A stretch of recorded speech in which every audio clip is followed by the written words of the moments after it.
All right, so on the Hardy Wrestling Podcast, we have a special guest with us. She is an amazing author and pop culture critic. Her name is Scarlett Harris. So, Miss Scarlett, how are you doing? Hi, I'm good. Thanks for having me on. How are you? I'm doing great, and it's amazing to have you. Like, it's so funny how we just connected on Twitter over our shared love for music, as specifically Aaliyah. And I just had to have you on once I saw who you were and everything. So I was like, oh snap, okay. So yeah, I'm really excited to have you. So Thanks. I'm gonna start the interview by asking you, when did you fall in love with wrestling? So I fell in love with wrestling in 2001. Just at a friend's house after school, as you do, as I think many of us were probably exposed to it. Um, and yeah, I watched for about 10 years pretty religiously after that. And I stopped for about 3 or 4 years and got back into it around 2014, which coincided with the women's wrestling evolution. So it was kind of a perfect time to get back into it. And yeah, I've been watching and writing about it ever since. Yeah, I think that's funny because that's a little bit how I got into wrestling. So I was like, wait, like I was like four when I got into it. And then Right. I sort of stopped watching as well. And then I picked it back up like towards like the early 2000s, and I've been consistently watching ever since. So, and it seems like it coincides and it's almost destiny that you would start back around 2014 when the women's evolution started. Yeah, it's funny that you put it that way. I kind of think of it that way as well. Because during sort of the break that I stopped watching wrestling, I really got into like feminism. I was reading a lot of feminist blogs and things like that. And I think I always like was a feminist. Like I always had feminist kind of ideals, but I just didn't really have that toolkit to put the name or the label to it. So once I kind of found that during my break from wrestling, and then yeah, got back into it with kind of this whole new lens to look at it through. And Mm-hmm. yeah, it was around the time of the women's wrestling evolution, so it was kind of fated. Yeah. Yeah, and it's so funny you brought up, feminism in a sense that I, identify as a feminist as well. So it's sort of, the most amazing thing when you see something that you believe so hard and sort of apply to something that you love as well, like in terms of wrestling, when both of them come together, it's almost like the perfect marriage. But we'll get a little bit more into that a little bit later. So when exactly did you fall in love with writing and just expressing your thoughts using the written word that way? You know what? Like, I don't really think there was a moment. Like, I was always a big reader. I always wrote, books and stories as a kid. I actually wanted to be a graphic designer despite not really having much visual creative skills. And I was like, I was going to be a graphic designer for like WWE. But then I just ended up studying writing at university. And I wanted to get into like magazines and stuff. But of course, like magazines don't really exist anymore, or at least in Australia. Like all of the magazines that I was into, like Cosmo and stuff, like they've been shuttered here. Oh, So wow. it's a dying industry, in case anyone hadn't heard. But yeah, I studied writing at school, and then started my blog once I had graduated, and just kind of wrote there for the last like 10 years. And then I started freelancing probably in 2012. And yeah. Wow. So you basically went from wanting to be a graphic artist to going into writing and studying writing.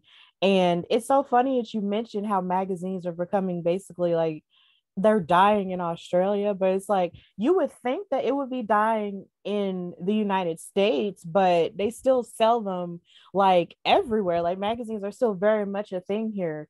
And you would think that it wouldn't be, considering a lot of articles and stuff are placed online, but at bookstores everywhere, it's like a whole wall of them. And there's only so few of them that have stopped publication, but then there's so many of them that are still going on. So yeah, it's crazy. Did you ever want to Mm. write for like a wrestling magazine at any point? Like, was that something that you ever thought of? Yeah, like I think the whole graphic designer for WWE, like WWE magazine and stuff, like I didn't know exactly what that would entail, but I was like, yeah, I'm going to work at like WWE. And like if anyone's read any of my articles or my book, that's not going to happen.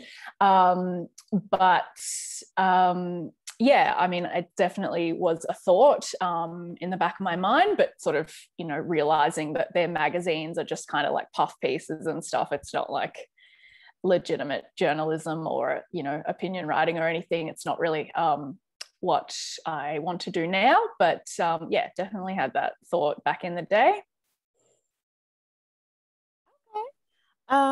So how exactly do you choose the subjects that you do write about in pop culture, whether it be wrestling or movies or anything like that? Because when I was looking up a lot of your articles and stuff, it seems like you've written about so many different things and so many different TV shows and stuff, even outside of wrestling.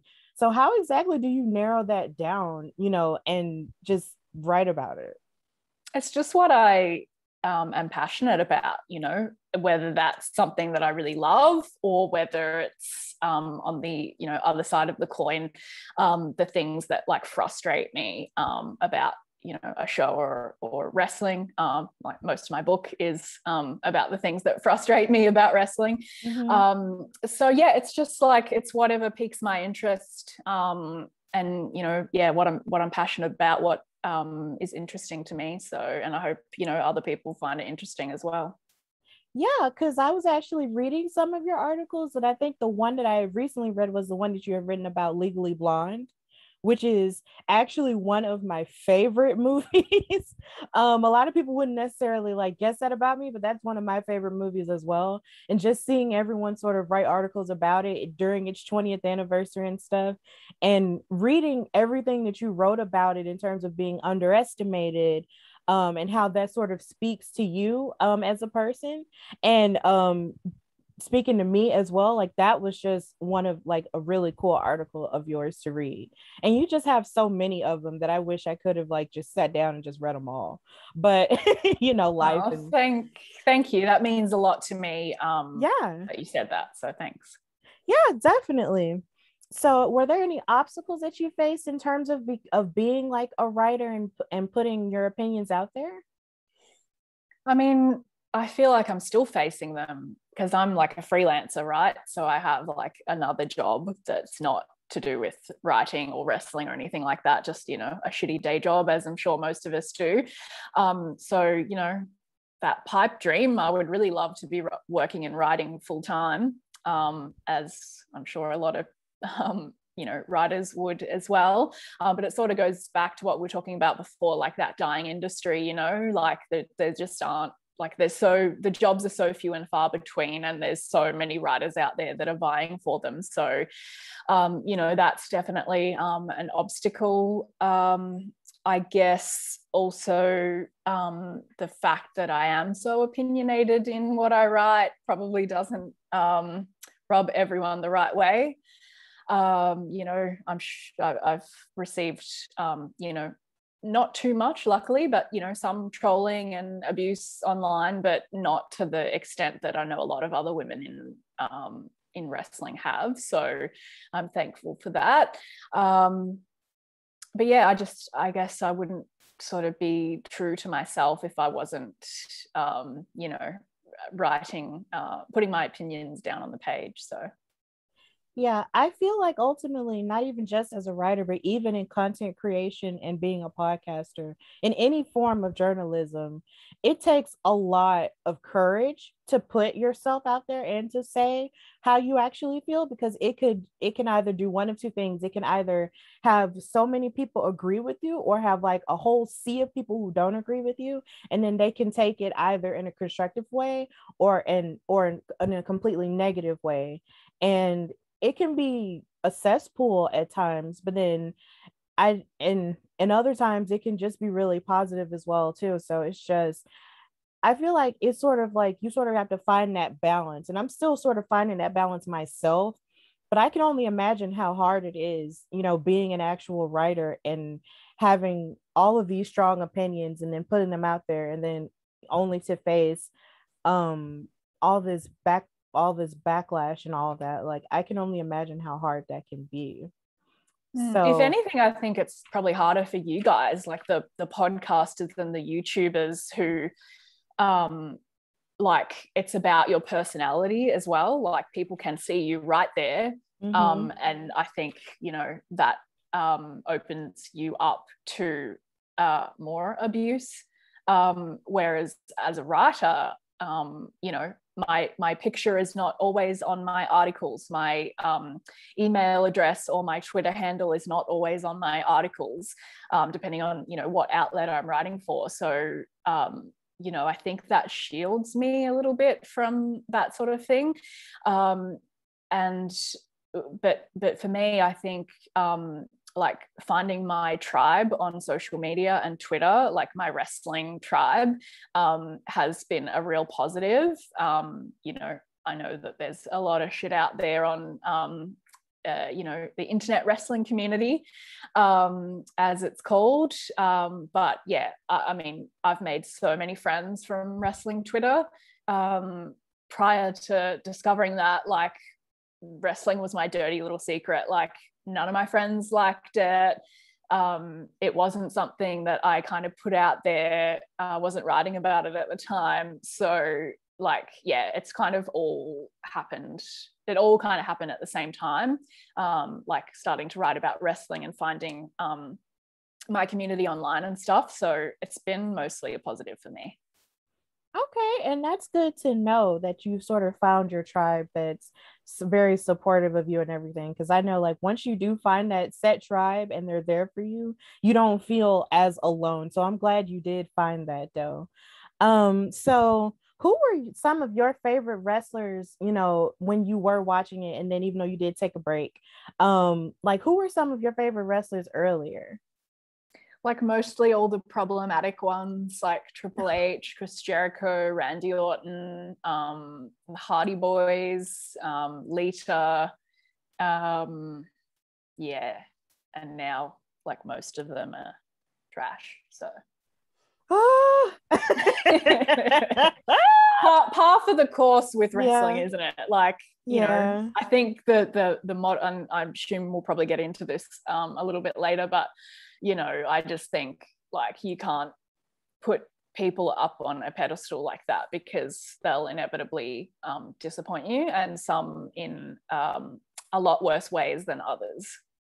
Yeah, it's so funny that you say that with everything that's happening now, and like you said, we will get into it later, but oh my gosh, the way that you put that, it was just like all the problematic ones. Whoa.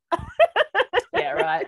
And like even now, my favorite wrestler is an alleged anti-vaxxer. So and that could be literally anyone, right? Like I don't even have to say like who it is. There's like 5 people off the top of your head that you can probably be like, oh well, it's this person or that person. So yeah, like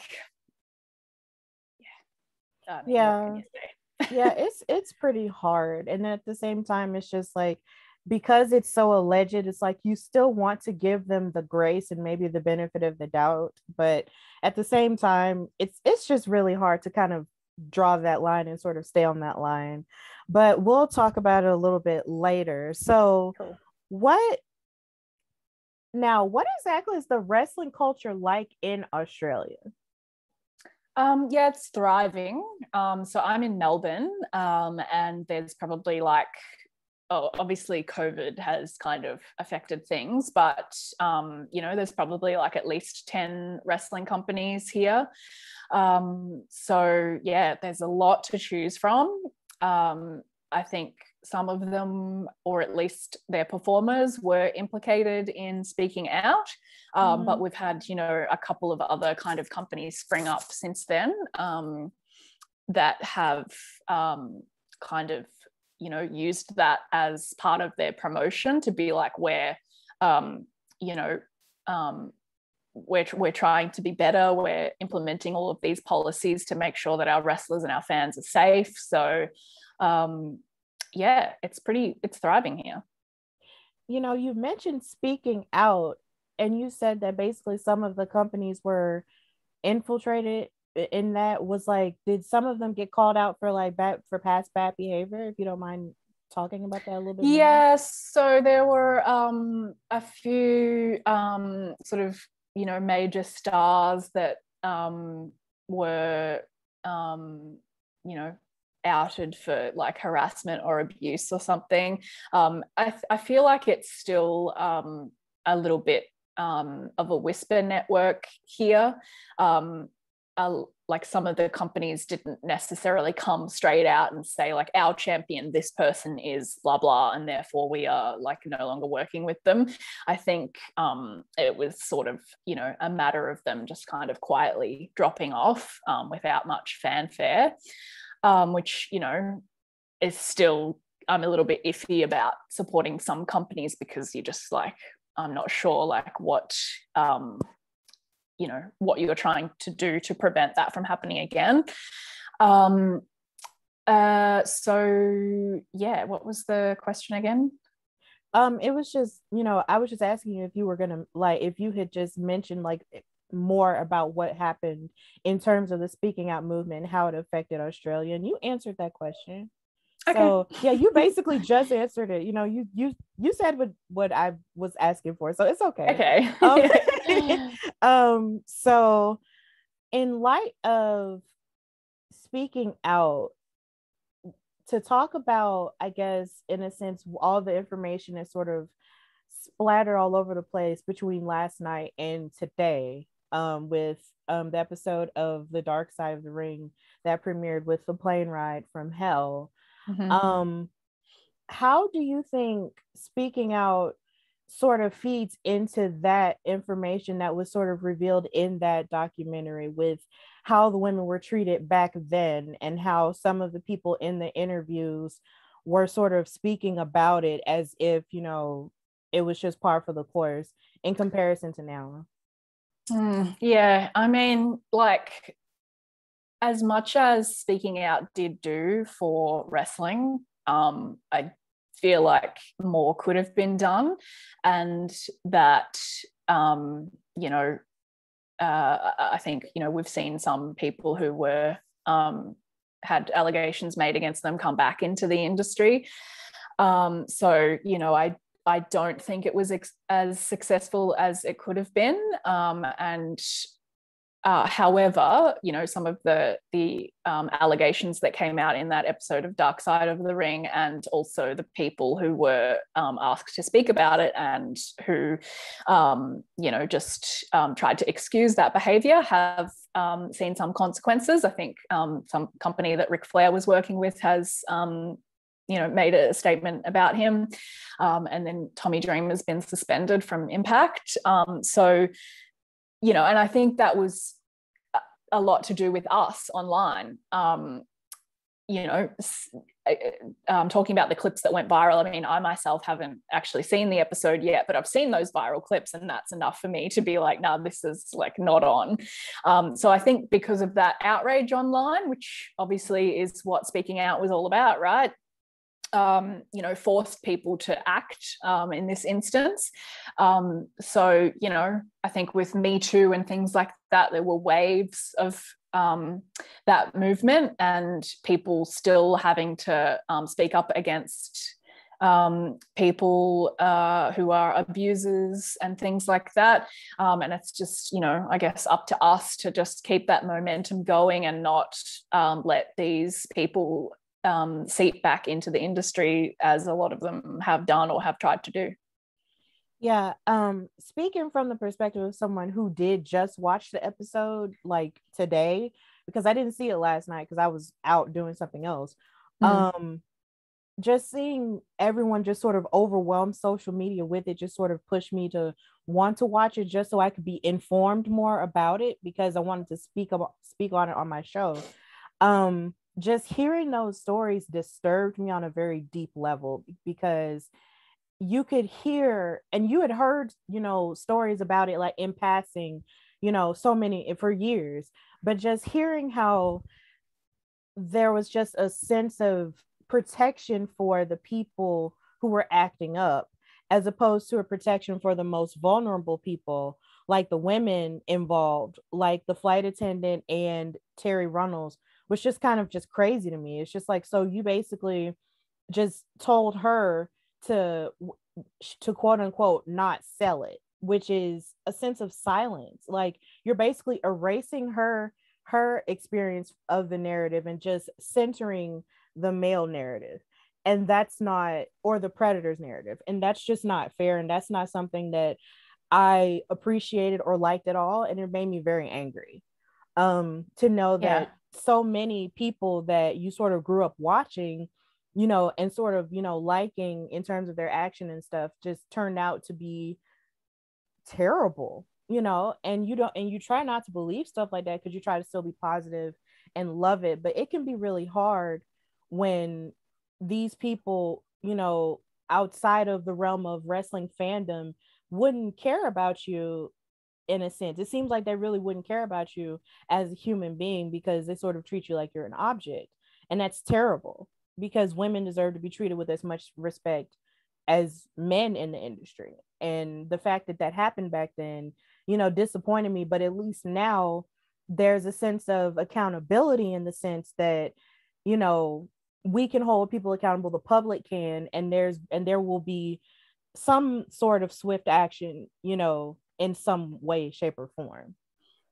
So Yeah, yeah. exactly. And like we know corporations won't hold people accountable, government, so it's like, yeah, it's absolutely up to us. I will say one thing. I haven't seen the episode yet, so I don't want to speak too much on it, and I need to kind of organize my thoughts. But it's interesting that you said that, that episode centered, the men and the abusers rather than the people who were victimized. I've said, I've written this before. It's no secret that I'm not a huge fan of the way that Dark Side of the Ring kind of like focuses on the men, and sort of like, male stories. There have been a couple of women's stories that have been included over the 3 seasons, but as you said, like, it positions the women as victims. Like, I don't think we've seen an episode, maybe apart from the Muller one, that sort of focuses on a woman as anything other than a victim. And then, like, obviously Muller is a piece of shit and she victimized women herself. Right. But yes, it's an interesting kind of lens to look at it through. Obviously, women and people of marginalized genders have historically been the ones that have been on the receiving end of this bad behavior in wrestling. So it's probably, I think we have to like shine a light on that part of the industry before we kind of talk about the way that abusers and abuse stories are kind of highlighted. But yeah, I just think that's like an interesting way that you put that, and that it's sort of an issue with the show itself, but it's, those are the stories that it's portraying, right? So we need to fix the culture to fix the stories, right?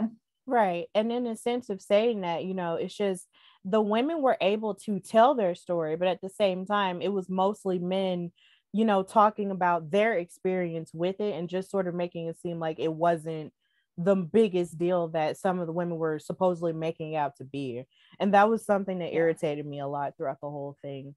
But I believe that the culture of wrestling is taking a shift now, in the sense of women's wrestling and sort of respecting women and their contributions a whole lot more than it has been, even though there's always work to do, because there's always improvement, for everything and everybody, because we're working on ourselves. It's just, I'm just really glad, and I hope that there are more women, who are actually, of pure intent that are working behind the scenes. So women like that will never have to feel any form of abuse or any form of discomfort like that ever again in wrestling. And I just hope that, you know, it'll turn around. But back in terms of talking about women's wrestling, what exactly inspired you to write your book called A Diva is a Female Version of a Wrestler? Like, what inspired that? So I've talked a little bit about this on previous podcasts. So I heard that a former friend of mine was writing a book, and I was like, well, I want to write a book. And so I was like, well, the only thing I can think of is like women's wrestling. And obviously there was a huge gap in the market for that, still is, but there've been, you know, a couple of books sort of that have come out in the last couple of years, mine and Latoya Ferguson's, I can think of. And so, yeah, that was kind of what inspired me. And yeah, just like identifying that gap in the market. And yeah, the rest is history, or herstory, as it were. Yeah, and I love that you titled it Herstory, because it's just like history, herstory. It's just I just love when people play with words and then make it feminine. So I was just like, you know what, this looks like a book I need to read. And when I looked at the intro, like the prologue to it, you had mentioned that being a woman's wrestling fan is to be completely disappointed most of the time. Like, could you expound a little bit more on that sentiment? Yeah, well, like I know, you know, we're supposed to be in, or were just coming out of, the women's wrestling evolution, right? But all we need to do is look at the last couple of weeks, like with WWE, and the book is a herstory of WWE. You know, we can talk about other promotions, but you know, I'm mainly talking about WWE.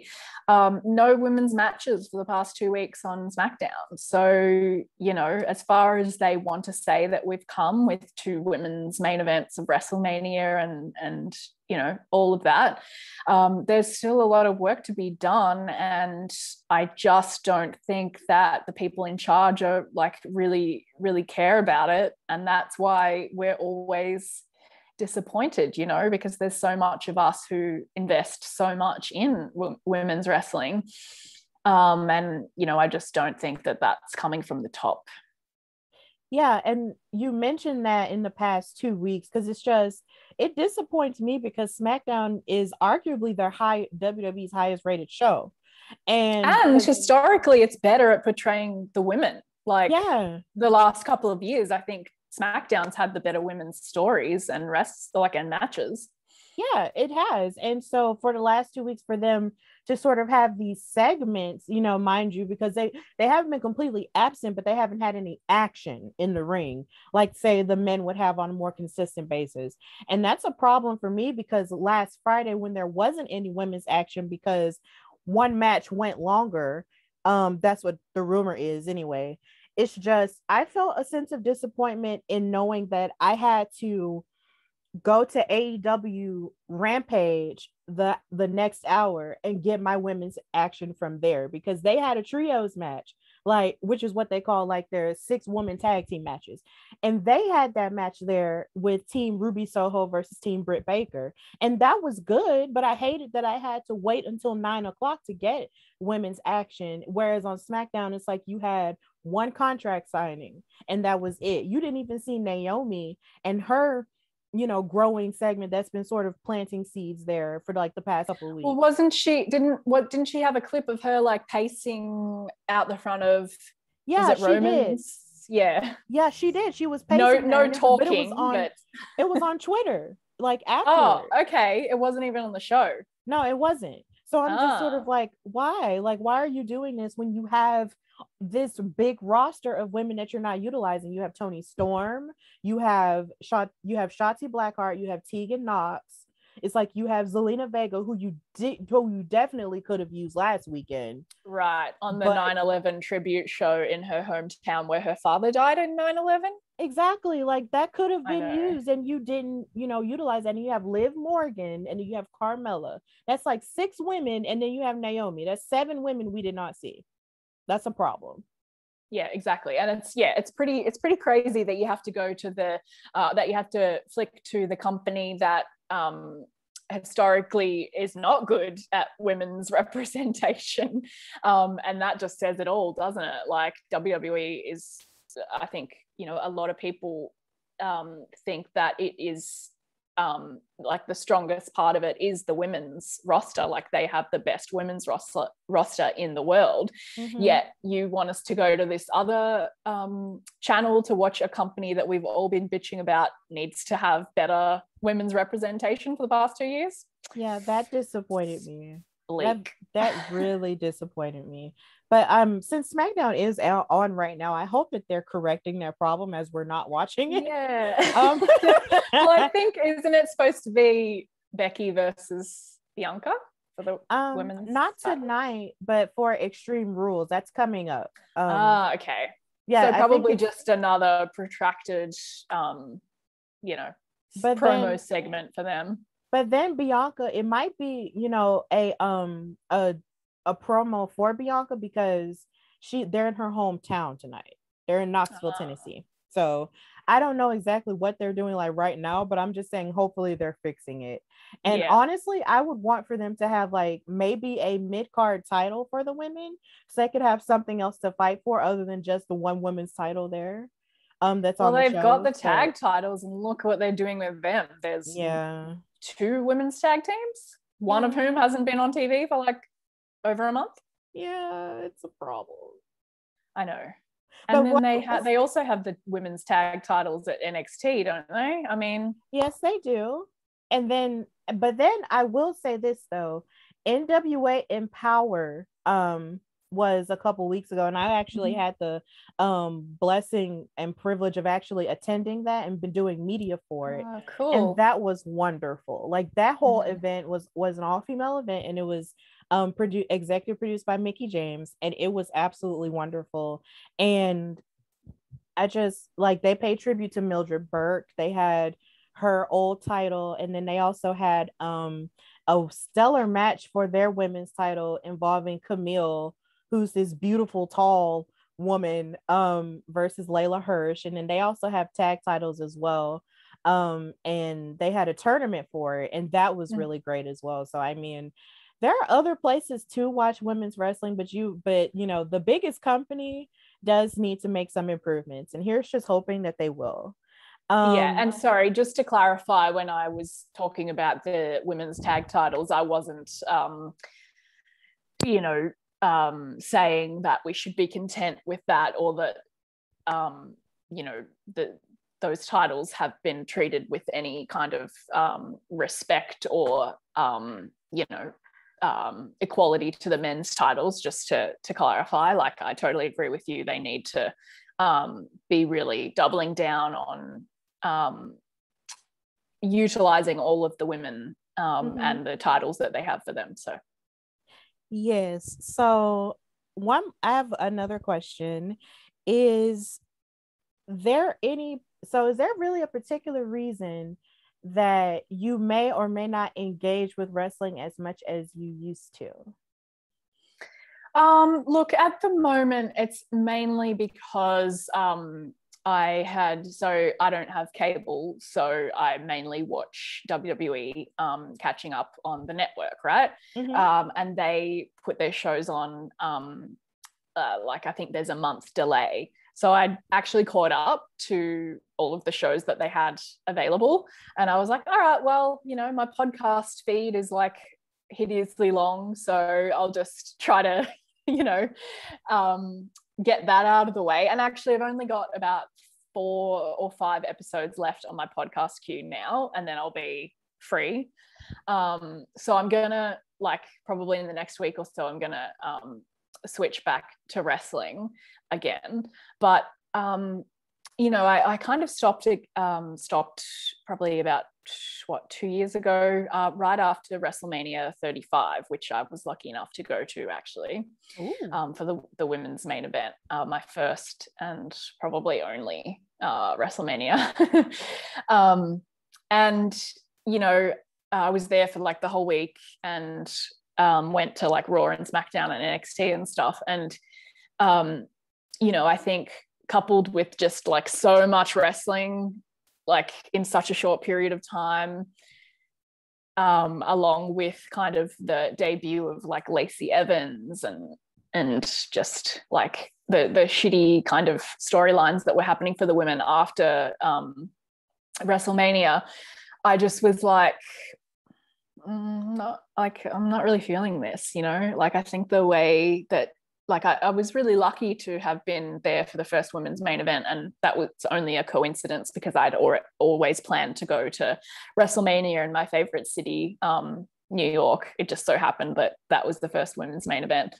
But yeah, I just kind of was like, I think that the marketing around that event was kind of put a bad taste in my mouth. Like they were sort of saying like, oh, this is the culmination of the women's evolution. It's like, no, like this is just one like very big milestone, but like, you've got further to go. And I think, with Bianca and Sasha main eventing WrestleMania this year, like that was another milestone, but it's a long journey, and I just had a bad taste left in my mouth from that whole kind of thing. So I kind of stopped watching wrestling for about 6 months there, and then that was when I kind of sold my book and started writing my book, so I kind of had to get back into it. But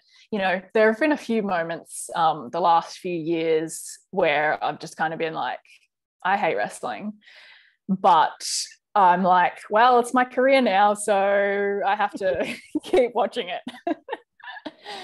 Yeah, I understand I understand how that could put a bad taste in your mouth, though, even though that WrestleMania had a lot of great moments with not even just that, and also not even with just the women's main event with Becky, Charlotte, and Ronda, and Kofi, which is like the biggest one for me right there on a personal level.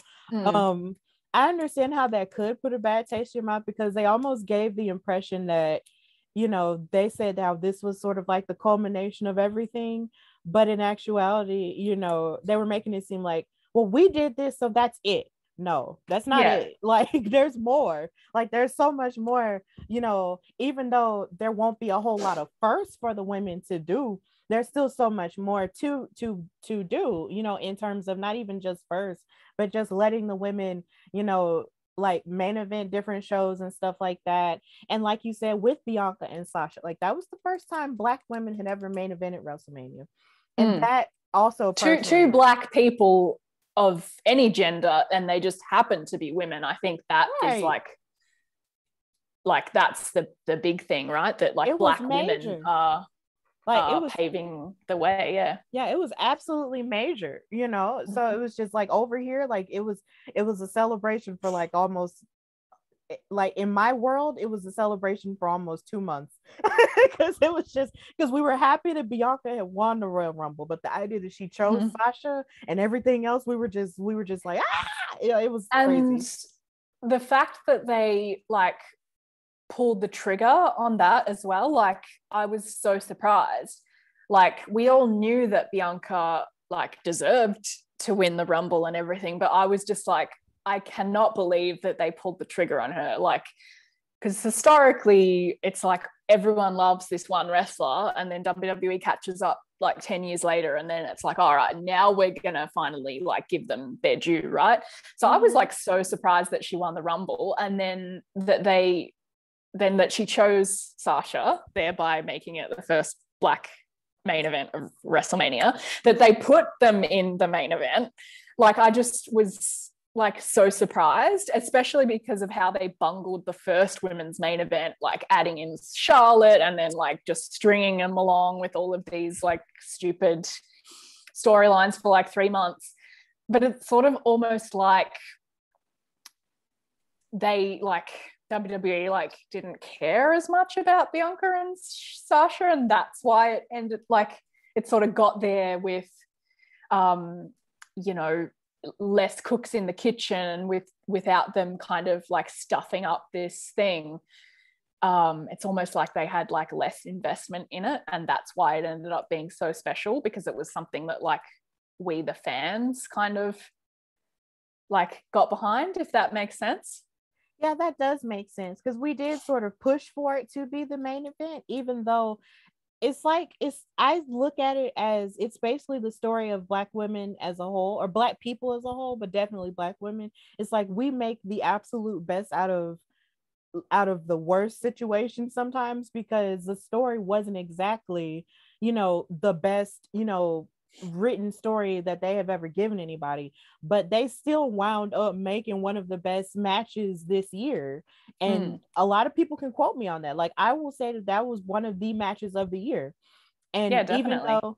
even though of course, we've, moved forward now in the year and Bianca isn't champion anymore, I mean, you still can't take that match away, and everything that it meant historically, and everything that they did athletically, and just how it ended. Like, it was just the most beautiful, one of the most well done matches I had ever seen. And so and I'm young, so I got more to go, but still, Yeah. it was still absolutely wonderful to see that play out, on a personal level. It was great. But I will say this though, with Becky, Charlotte, and Ronda, I did enjoy them getting arrested.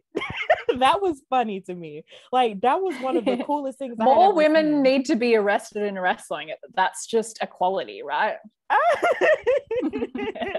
I enjoyed that so much. Like, I can't even see here. Like, it just gave me Attitude Era vibes. Like the time Stone Cold got arrested. Like, that's just what it reminded me of. And I was just like, oh my God, look at these women getting arrested. Like, I got really, I don't know why, I just really enjoyed it. It was crazy. It was crazy. But I that was something that I actually personally enjoyed. Like, I still try to have fun with a lot of things. Even though there are so many, dark sides and all of that, I still try my best to, see the light in it, and still try to have as much fun as I possibly can with it, because otherwise we just be miserable people, and I just try not to be miserable. So well, that makes one of us. No, kidding. But I think like a lot of people tell me I'm too like, I'm too critical, I'm too negative.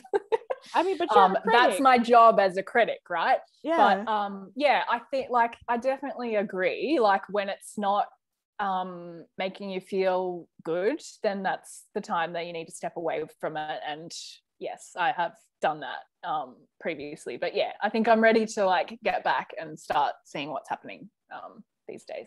Yeah. And then, this week, you had a lot of happy things happen, like Big E being champion now. Like, that was amazing. And then I know. And then you had Speaking of someone who's deserved it for like 10 years. Yes, I was so happy for him. Like, oh my God, I almost screamed. It was almost bad, but I was really happy for him. And then seeing that NXT wedding that they had, like, that was just really funny too. With Indy, my hometown girl. Oh yeah, like I know that must be really cool to see people, from, Australia, make it up to that level of wrestling. Like, how does that feel, like, between her and Rhea Ripley and so many different people? Yeah, like, I'm not really one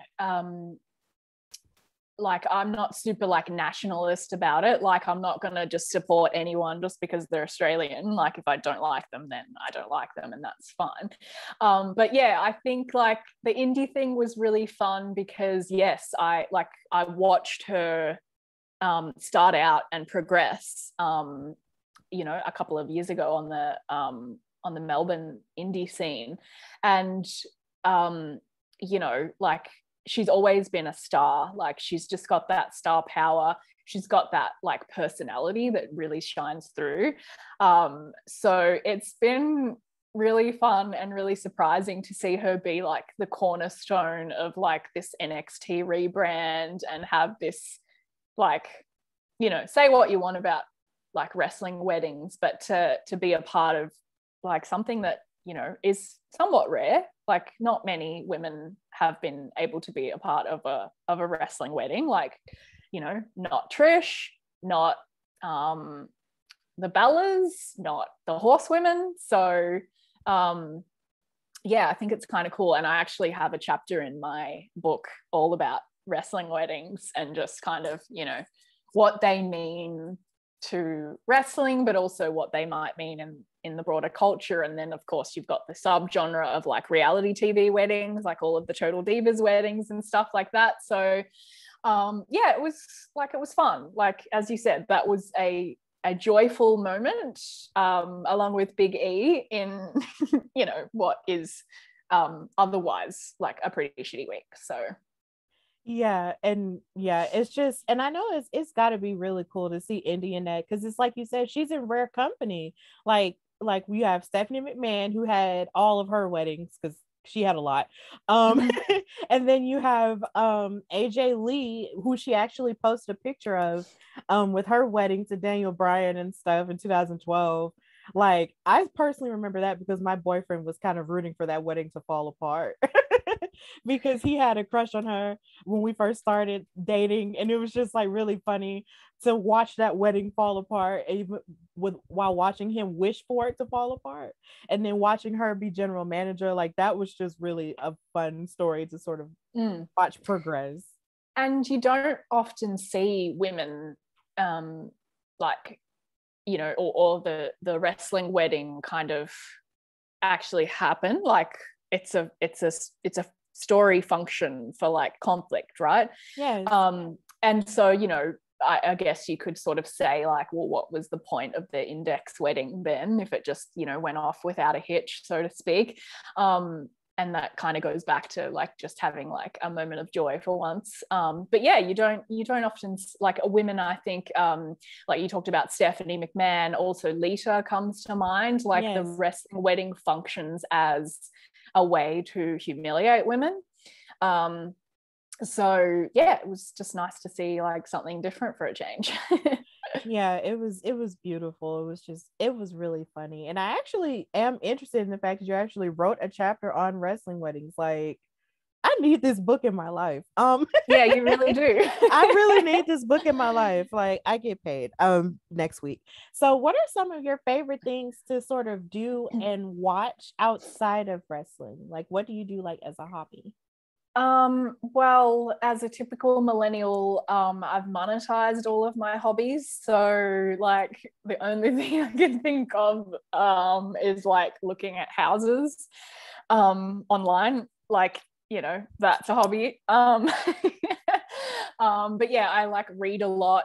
I watch a lot of TV. But again, like that's work.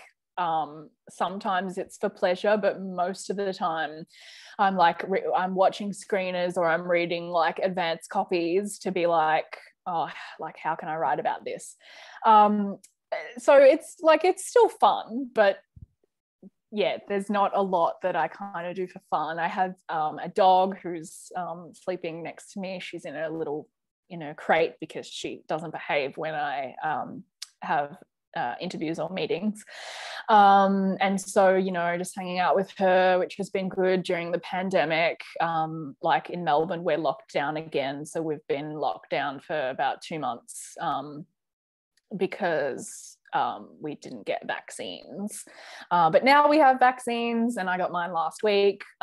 So that's good. Hopefully we'll be looking at making our way out into the world again. Wow. So how did the pandemic really like affect your career in any way? Look, last year was like a blessing in disguise because I was able to write my book during the pandemic. I mean, certainly work dropped off, like writing work dropped off a little bit. There were a lot of layoffs last year and just like everyone just wanted to read about coronavirus. So look, I was like pretty lucky. Like I got paid to like sit around, write my book and like watch TV. So it was kind of good. This time around, like the last couple of weeks actually have been struggling a bit. Like, you know, everyone sort of said, like, I hate lockdown, like I want to go out. And I'm like, no, I'm a homebody. If I never have to leave my house, like it's fine. So I kind of loved it. But yeah, this last couple of weeks, I'm like, just like, I'm so bored. Like I've got stuff to do, but I'm just like so bored with the situation. So, you know, just trying to kind of vary the directions that I walk in when I'm taking my dog for a walk, and like, you know, just be thankful for like still having a job that pays me to sit at home and, you know, just watch TV and catch up on stuff. So what was the question? How has the pandemic affected writing? Yeah, I mean, you know, I think it's been okay. Okay. Like I try to ask everybody that question because it's one of the things that just sort of universally sort of just affected us all. So it's good to know that you were still able to sort of get your work on while still sort of staying in the house and everything. I, however, did not stay in the house because my job at the time was essential, so I had to go to work. Yeah. So I had to be there, but luckily I was in a cemetery office, but it was still essential. Wow. So yeah, yeah, that would be an eye-opening experience. Oh, it is an eye-opening. It was an eye-opening experience. I'm no longer there, but it was an eye-opening experience. But I will say that in the midst, well, before the pandemic, shortly before the pandemic was when I started my podcast. So having my actual job and then having my other hobbies was still good, but the lockdown did sort of affect me a little bit in the sense that I'm an extrovert, if you can tell. I love talking to people and stuff and going out, so it's just not being able to do that at certain times was a little bit overwhelming, but I was able to get through it though. So, you know, we're trying our best.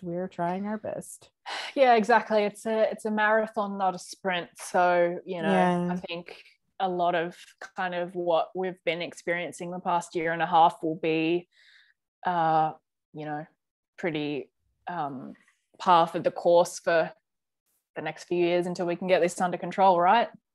Yeah, and hopefully we will get it under control. But it's good to know that, you know, people are trying to handle it the best way that they can and just not letting it sort of get them down. Yeah. So, do you have any um would you say that you have like a top 5 favorite wrestlers? Like a list or something? Like, do you have a list of favorite wrestlers? Yeah, well, I don't really want to say like who my favorite one is, because if the anti-vax rumors are true, I don't want to be seen to be promoting that. But I will say that I am really enjoying the, you know, the year of Bianca Belair. I think she's really great. And as I mentioned before, I'm so happy for them to be recognizing that and giving her the push that she deserves. And, you know, I only want the best for her. And yeah, like Big E is probably one of my other favorites as well, like on a personal level and like as a wrestler. I just think he's the bee's knees. I was just before we jumped on this call, I was listening to this week's episode of the New Day podcast about mental health, and yeah, I just think that you know, people who are doing things like that and shedding light on some of these things is you know, only a positive thing, and I would like to, you know, uplift wrestlers who are doing things like that.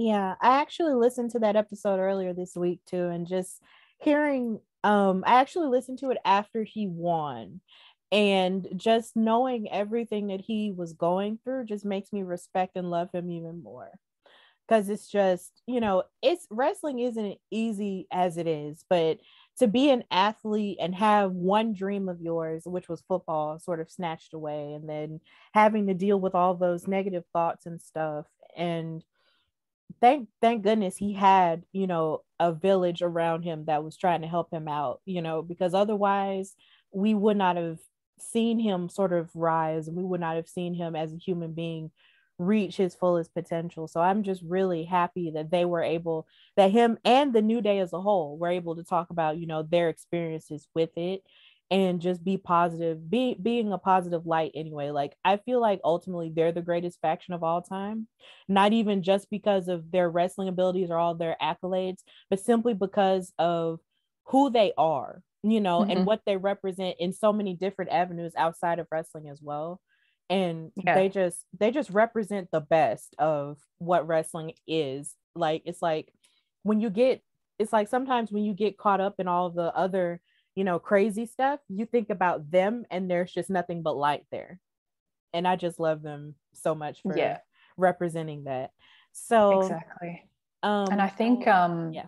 I think like sort of, juxtaposing everything that we've talked about here and like what's happened this week, like, I saw a lot of kind of like not memes, but just people being like, oh, the Undertaker wants to go back to that locker room culture, like, that is laughs at like abuse and things like that.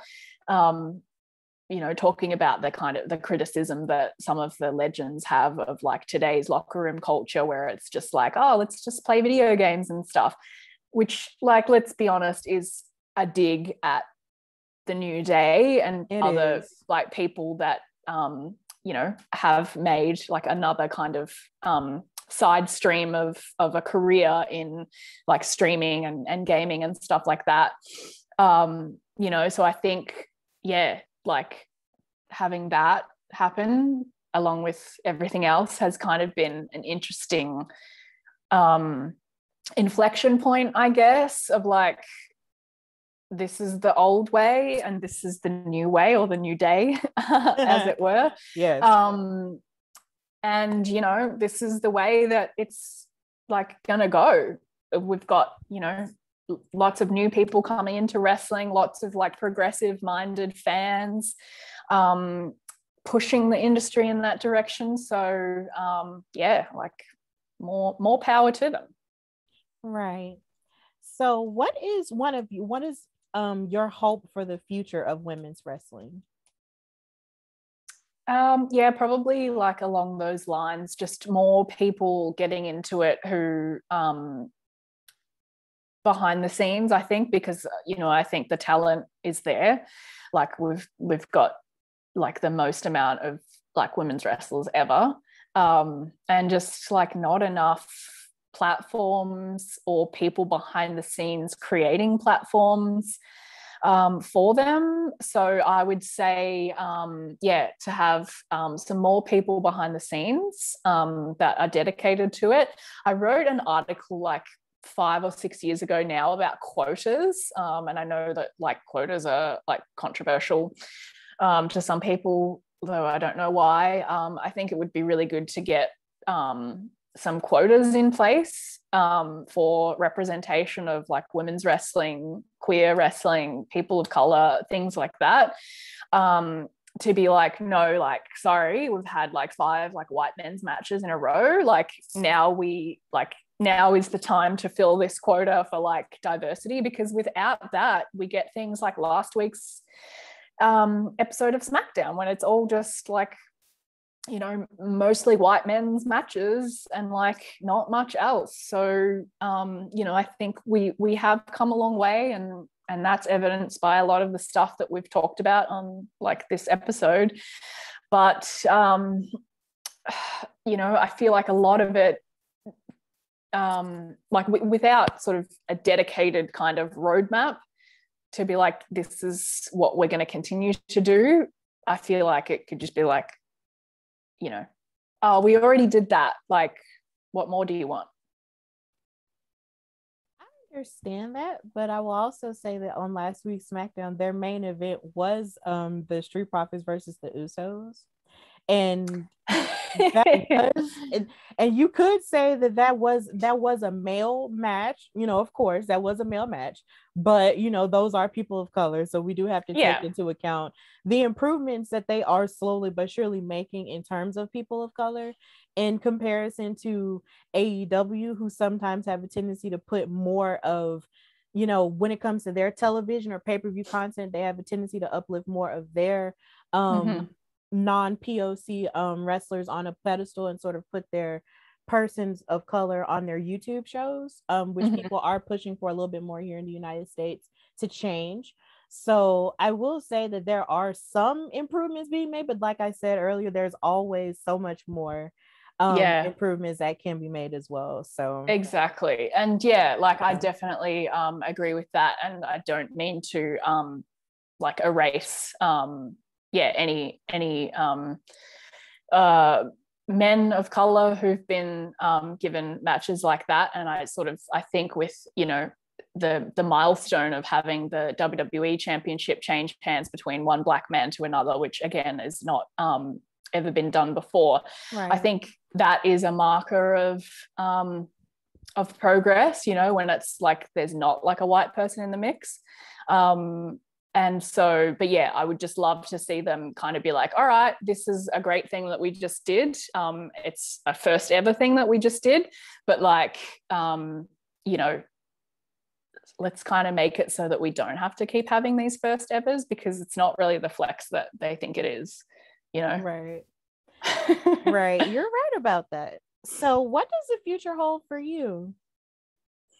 I've got some things that I'm trying to put in place. I'm not really one to be like, hey, I'm trying to do this. I prefer to be like, hey, I did this. So I might just, keep tight-lipped on that. But like just trying to make it in the world, I guess, like we all are. Yep, that's a pretty cool answer. And that's a pretty relatable answer as well. So, Miss Scarlett, thank you so much for coming on the show. I really loved our conversation, and hopefully more conversations like this can happen between us wrestling fans, and and we can just continue to sort of bridge the gap and just continue to just understand each other. So before you go, if you could just put yourself over and tell everybody where they can find you on social media and anything else you've got going on, you can share that now. Yeah, definitely. Thanks for having me on, Stephanie. This has been really fun. I just love talking to other wrestling fans about stuff that's going on and kind of exchanging ideas and things like that. So this is, as I said before, like it's really cool when you find your tribe online and you're able to do that. And, you're in America and I'm in Australia, but we're still able to connect. So that's been really cool. So thanks again for having me on. So people can find me on Twitter, causing trouble at Scarlett E. Harris. That's Scarlett with 2 T's and Harris with 2 R's. All of my work can be found at my website, The Scarlet Woman, and that's scarletwoman.com.au. And that's Scarlett with 2 T's again. And you can buy my book, A Diva Was a Female Version of a Wrestler, wherever books are sold, but ideally a local independent bookstore. It's so funny. Every time you say the title of that book, I just want to sing it. I know. And that's the whole idea. But you would be like surprised by how many people like don't know that song and mess up the title. It's like, no, like it's Beyonce, okay? Like, yes, Beyonce is the queen. Like, yeah, right. Like, and then she's my queen too. We have the same birthday. So that's it's meant to be. It is. And then Xavier Woods and Awesome Kong have the same birthday too. So I mean, what a power faction right there. It is. It really would be a power faction, but sadly, Awesome Kong has retired. And I did interview her. She could manage, too. Right? Yeah, she could. She could manage. And like check out the interview I did with her too. It was cool. Okay, we'll do. So yeah, thank you so much for coming on the Hardy Wrestling Podcast. Thanks for having me.